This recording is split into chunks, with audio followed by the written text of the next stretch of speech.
Ici, à Gênes, dans les 5 terres, nous, on avait fait une simulation. Ici, c'est une photo il y a 30 années. Vous voyez la qualité de la situation. Et les villages, comme il est bien sur une ligne de terrasse, il ne détruit pas les paysages, il est à l'intérieur de cette trame extraordinaire créée par l'homme. Ça, qu'est-ce que c'est en train de venir? Ça, il y a 10 années, la situation. Déjà déstructurée, des hôtels, des routes, des routes sur la trame des terrasses, et ça commence la dégradation. Les terrasses sont abandonnées, et il commence la dégradation. Et nous, à l'époque, il y a 10 années, on avait fait une simulation, et on avait dit, dans les 2010, il va arriver ça. Toute cette partie-là, il va s'effondrer, parce que vous avez construit cette route-là, vous avez construit l'hôtel ici, et cette partie-là, il va s'effondrer, vous aménagez pas les terrasses, et donc la pente, il va disparaître. Bien, il y a 10 jours, il est arrivé comment dire, on appelle flash flood, maintenant on dit des bombes d'eau.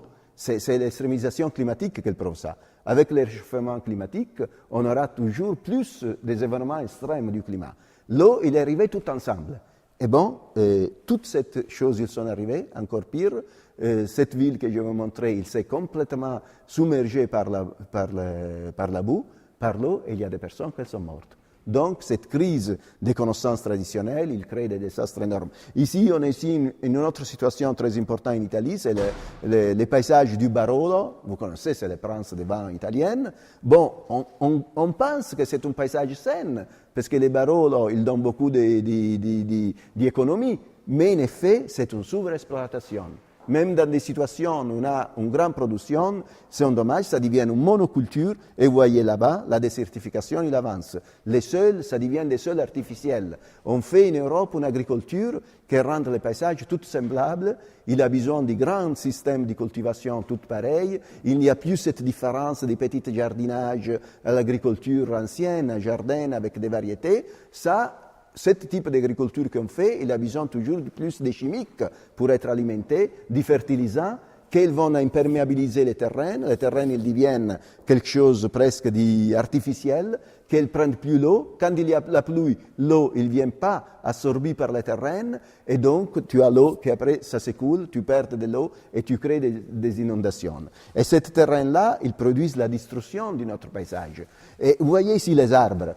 Notre enfant, il ne connaît plus qu'est-ce que c'est un arbre. Les arbres fruitiers sont devenus des plantes naines, sont comme ça, sont tous petits, tous pareils. Parce que, pourquoi? Parce qu'il faut prendre les fruits avec des machines. On ne peut plus monter pour le prendre. Donc, il faut planter des arbres qui sont naines. Mais des arbres qui sont petits, ils sont aussi des racines petites. C'est ça le problème. L'architecture de l'arbre, c'est fait que le feuillage, il a un rapport aux racines. Et si le feuillage il est petit, même les racines. Et si les racines ils sont petites, l'arbre, il ne tient plus le terrain. Donc la fonction que savait l'arbre de tenir le terrain, il est disparu. On perd des qualités esthétiques, on perd le bonheur d'un arbre fruitier, mais on perd aussi la possibilité de protéger les sols. Et probablement, souvent, on perd aussi les saveurs, les goûts. On n'a plus les goûts d'une fois. Les petites pommes, les petits fruits. Donc, on perd beaucoup. Qu'est-ce qu'il va connaître, notre enfant, de qu'est-ce que c'est l'environnement, de qu'est-ce que c'est la nature? Vous voyez ici, toujours dans le sud d'Italie, ça, c'est la situation de l'environnement il y a quelques années, il y a 5 années, et ça, qu'est-ce qui est en train d'arriver avec la dégradation des sols, avec la perte des connaissances traditionnelles, c'est la désertification qui avance, in des situations où il y a la pluie, où il y a beaucoup de pluie, qui ne devrait pas être du désert. La désertification, c'est justement ça, c'est la création d'une situation de dégradation des sols. Ce n'est pas le désert, c'est la dégradation. Ici, c'est une image satellitaire de Las Vegas, c'est le désert du Nevada. Vous voyez Las Vegas 73 et vous voyez Las Vegas en l'année 2000. C'est une conurbation énorme. C'est toute la ville, comme il était dit avant, toute la ville qu'elle puise toutes les ressources d'eau pour l'entier continent américain, parce qu'au Mexique, l'eau, il n'arrive plus, parce que toute l'eau, il est utilisée pour la ville. Donc, est-ce qu'on peut continuer comme ça? Ici, c'est Tucson, en Arizona, c'est un paysage du désert, approprié à la situation de l'eau locale, avec ces cactus qui sont vraiment des capteurs d'eau. À l'intérieur, il y a de l'eau. Et qu'est-ce qu'on fait? Qu'est-ce qu'on réalise? Donc, une situation comme ça, ce n'est pas durable. Il peut vivre une ville comme ça, seulement c'est plus l'eau d'ailleurs. Donc la ville moderne, c'est une ville qui absorbe les ressources partout, qu'elle crée des désastres, des diséconomies écologiques dans des autres situations pour pouvoir exister. Donc cette situation, ça ne peut pas durer. Les zones arides dans le monde sont les 40% de la planète entière, et dans ces zones arides, ils vivent 2 milliards de personnes. 2 milliards de personnes qui vivent in des situations insoutenables, des situations qui ne peuvent pas continuer à exister in une situation où la pénurie d'eau il est toujours plus forte. Mais il y a des populations qui ont la connaissance de comment faire. On peut dire que dans les zones hyperarides, il y a 400 millions de personnes, mais aussi ces 400 millions de personnes, c'est des gens qui utilisent des ressources extérieures. Et nous, on peut classifier en tant qu'oasis seulement les situations où on utilise les ressources qu'il y a sur place. Donc, qu'on n'utilise pas de l'eau qui vient d'extérieur, mais on renouvelle leur propre quantité d'eau. Ça, c'est les véritables oasis, mais c'est quand même 150 millions de personnes dans le monde qui encore vivent comme ça. Et ils vivent in des situations pareilles. Vous voyez ici la différence entre le désert et l'oasis, c'est la différence entre la mort et la vie.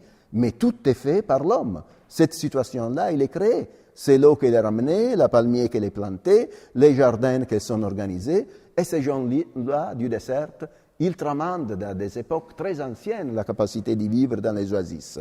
Ici, c'est une grotte paléolithique d'Amérique. Vous voyez, il y a des condors, non?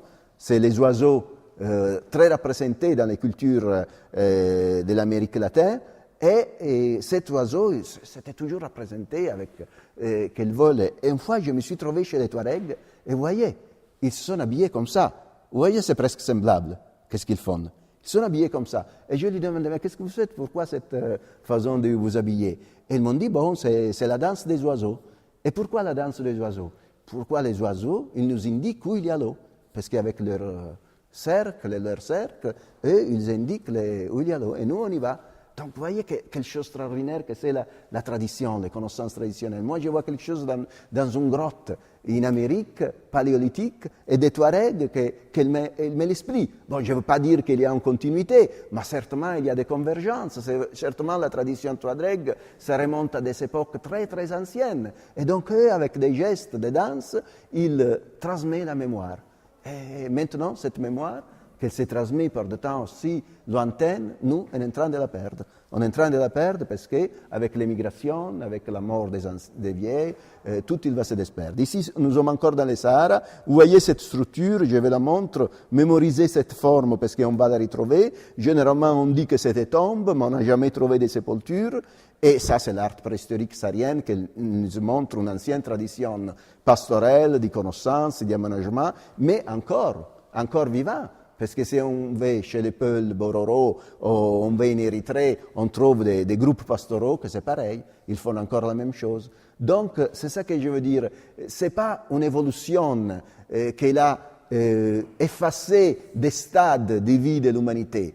Toutes les façons de vivre, ils sont en même temps, ils existent encore. Donc, on peut encore les retrouver et on peut encore les réutiliser pour recréer un nouveau paradigme, un nouveau modèle d'existence de l'humanité. Vous voyez, c'est ça, c'est des oasis nomades. Ça, nous sommes en Mauritanie. Vous voyez ici, c'est un lieu très ancien, préhistorique. Ça, c'est une pierre avec des pétroglyphes. Et ça, c'est l'oasis. Et ça, c'est les nomades qui font des oasis. Ils ne sont pas toujours là. Ils vont seulement dans des différentes saisons. Bon, ça, c'est un peu complexe, mais en effet, l'oasis, ce n'est pas les fruits seulement des cultivateurs. C'est fruit aussi des nomades. C'est l'ensemble des connaissances, l'ensemble des expériences. C'est les nomades, les commerçants, les cultivateurs. C'est pour cela qu'on crée l'oasis. Donc l'oasis, c'est un modèle différent, basé sur le fait qu'il n'existe pas un passage entre chasseurs-cueilleurs et après agriculteurs net, comme on nous les enseigne. Il existe une coexistence. Il y a un modèle différent, basé sur la coopération, sur l'alliance. Et ça, c'est le modèle de l'oasis. Vous voyez aussi, dans cette peinture, c'est un exemple de sédentarisation sans agriculture, ou bien d'agriculture sans sédentarisation. Il y a les deux, le nomadisme et la sédentarisation, il peut coexister. Et on crée l'oasis avec ce type d'expérience, en mettant ensemble ce type de connaissances. Ça, c'est un petit trou qu'elle vient faire, protégé par les feuilles du palmier, et la nuit, l'humidité, il se condense, parce que je fais un trou. Et cette humidité, il va créer les premières plantes, la possibilité d'être sur place. Je vous ai déjà dit la palmier, l'importance de la palmier dattier. Et dans les oasis froides, c'est le peuplier qui fait le même effet. Dans les oasis chaudes, c'est la palmier dattier. La palmier, avec l'ombre, il protège les terrains. Vous voyez, les terrains, au début, c'est de la sable. Mais ça sera l'apport des autres animaux, l'apport des autres qui va créer l'humus, que c'est une substance très importante. L'humus, l'homme, nous, on vient de la terre. On est homme parce qu'il y a l'humus. C'est très important. Et avec l'humus, c'est la possibilité de fertiliser. Vous voyez, la protection, bon, ça c'est un oasis qui va naître, mais après, il va devenir un grand système d'habitat avec les dunes, les systèmes dunaires, l'habitat intercru, l'habitat créé pour les conditions locales, protégé, et les palmeraies. Et en effet, c'est toute une structure que ça va créer.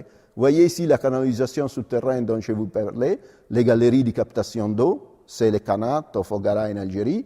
Et ce système, il crée l'eau pour l'oasis, il crée les jardins et il donne aussi la climatisation pour les habitations. Donc c'est tout un système intégré. Ils n'ont pas besoin de climatisation parce qu'ils utilisent l'eau qui est de captation. Et ça, c'est la situation naturelle.